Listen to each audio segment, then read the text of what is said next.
कहा है कि इसराइल पर पाकिस्तान के जौहरी हथियारों से हमले की खबरों में कोई सदाकत नहीं।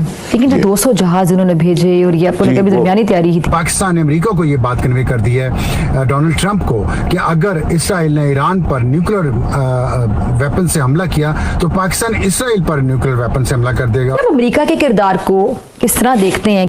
फिर बकायदा थ्रेटनिंग स्टाइल में ट्वीट्स आना शुरू हो गई और उसके जवाब में पाकिस्तान के दफ्तर खारजा को फौरी तौर पे ये क्लैरिफिकेशन जारी करनी पड़ी। अब इसराइल और ईरान का जो मामला है, अब ये सिर्फ इसराइल ईरान तक महदूद होता हुआ नजर नहीं आ रहा है, क्योंकि पूरे खित्ते की सूरत हाल काफी ज्यादा खतरनाक हो सकती है। आपको क्या इसराइल से पाकिस्तान के लिए भी खतरा लगता है? खतरा तो जरूर रहेगा। सुमित जी, लड़ाई तो इजराइल और ईरान के बीच में हो रही है, लेकिन वॉर तो ऐसा लग रहा है कि पाकिस्तान की लगने वाली है। नेतन्याहू ने सीधे सीधे कह दिया है कि अगला नंबर पाकिस्तान का है। आपने देखा होगा ईरान के बहुत से वीक पॉइंट्स हैं। ये जो इतना बड़ा अटैक हुआ है और एक आपके आला क़यादत सारी A to Z मिट गई है। मतलब 6 अब आपके आर्मी चीफ, उनके नीचे जो कमांड है वो गए, प्रेसिडेंट गए, साइंटिस्ट गए, पीछे मुझे बताएं क्या रह गया। और जो ये ईरान के अंदर जो न्यूक्लियर बॉम्ब्स पाए गए हैं या वो डेवलप कर रहे हैं, उसके अंदर पाकिस्तान का हाथ था। इजराइल ने अच्छा खासा कह लें कि अटैक किया ईरान के ऊपर, उनकी जो न्यूक्लियर साइट्स थी उसको डिस्ट्रॉय करते हुए दिखाई दिए, जहां पर कहने के नुक्स का मवाद या सामान पड़ा। पाकिस्तान के दफ्तर खारजा से आई है और वो बहुत आम खबर है, और वो आम खबर ये है कि पाकिस्तान ने कहा है कि इसराइल पर पाकिस्तान के जौहरी हथियारों से हमले की खबरों में कोई सदाकत नहीं। ये पाकिस्तान के दफ्तर खारजा ने इतनी अहम स्टेटमेंट आज इतवार की शाम को जारी की है अपने ज़राए के हवाले से,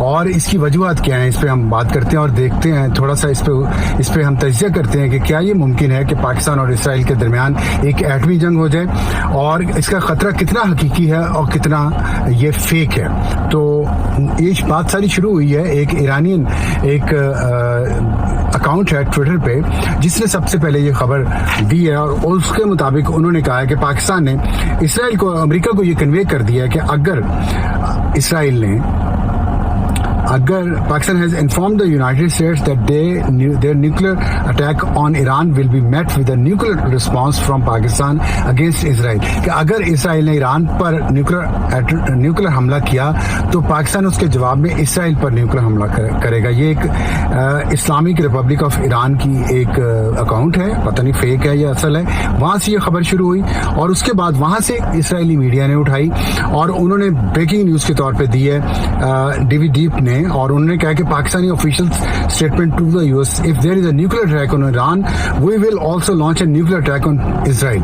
उन्होंने फिर उसको कोट किया, उन्होंने कहा कि पाकिस्तान ने अमेरिका को ये बात कन्वे कर दी है डोनाल्ड ट्रंप को कि अगर इसराइल ने ईरान पर न्यूक्लियर वेपन से हमला किया तो पाकिस्तान इसराइल पर न्यूक्लियर वेपन से हमला कर देगा। सुमित जी, लड़ाई तो इजराइल और ईरान के बीच में हो रही है, लेकिन वॉर तो ऐसा लग रहा है कि पाकिस्तान की लगने वाली है। नेतन्याहू ने सीधे सीधे कह दिया है कि अगला नंबर पाकिस्तान का है। अंजू जी, नंबर नहीं लगने वाला, वाट लगने वाली है, और वाट भी ऐसे लगेगी। आपको मालूम है कि नेतन्याहू के नाम में ही कुछ अजीब सी चीज़ है, उनके नाम में याहू है।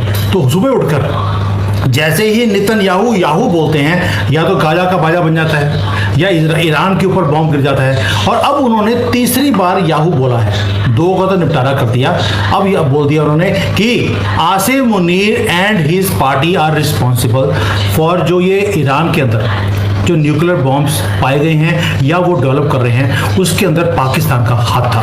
अब पहली बात ये है कि जो हमास के लोग हैं उन्होंने अटैक किया इजराइल के ऊपर, तो उन्होंने रिटेलिएट किया अपने आप को डिफेंड करने के लिए। हिजबुल्लाह ने अटैक किया तो इजराइल ने अपने आप को डिफेंड करने के लिए दोबारा से उनके ऊपर अटैक किया है। ईरान ने कोई अटैक डायरेक्टली नहीं किया था, तो फिर अटैक क्यों किया गया? क्योंकि ईरान ने अभी रिसेंटली जो मिसाइल टेस्ट भी करे, उन्होंने बोला we are very close to creating our nuclear bomb, और जिस दिन हमारा न्यूक्लियर बॉम्ब बन जाएगा सबसे पहले हम इजराइल के ऊपर डालकर हम इजराइल को ख़त्म कर देंगे। अब जब आपकी एग्जिस्टेंस की ही प्रॉब्लम आ जाए तो आपको रिटेलिएट करना पड़ेगा। आप ये वेट नहीं करते कि अगला आपके ऊपर एक बॉम्ब फेंकेगा तो हम उसके बाद इसका जवाब देंगे, तब तक आप बचोगे ही नहीं। लेकिन जब उन्होंने इन्वेस्टिगेट किया कि भाई जो ईरान है वो तो 30-40 साल से लगा हुआ है बॉम्ब को बनाने के लिए, लेकिन बना नहीं पाया, एकदम से ये बॉम्ब कैसे बन गया।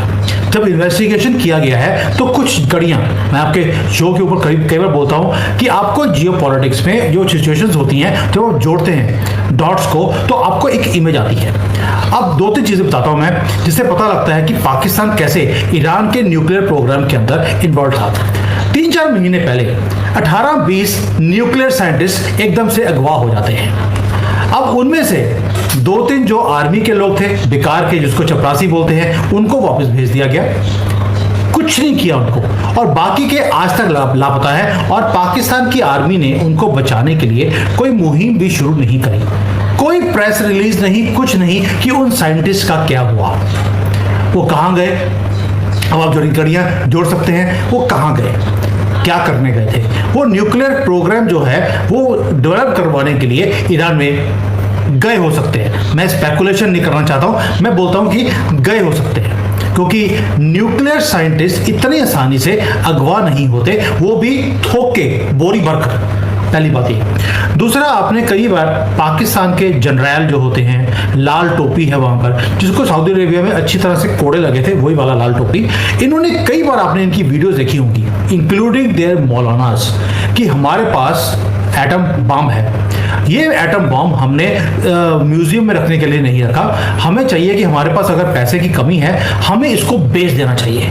ओपनली इनकी गवर्नमेंट के लोगों ने, इनके मंत्रियों ने, शेख रशीद को बड़ी बार सुना है हमने कि हमारे पास पाव के बम है, हम बेचेंगे, हमारे पास अरबों रुपए आ जाएंगे, हम अकेले एक इस्लामिक मुल्क हैं जिसके पास एटम बम है। तो ये जो सारी चीजें हैं, ओपन डिक्लेरेशन कि हम ईरान को सपोर्ट करेंगे, हम हर एक कंट्री को सपोर्ट करेंगे जो इजराइल के साथ पंगा लेगा, क्योंकि आपको मालूम है कि जो इनके जिन्ना थे, जिन्होंने 2 नेशन थ्योरी का आगाज किया था और उन्होंने पाकिस्तान बनाया था, वो अपनी उसमें लिख गए हैं कॉन्स्टिट्यूशन में कि इजराइल का एग्जिस्टेंस होना नहीं चाहिए।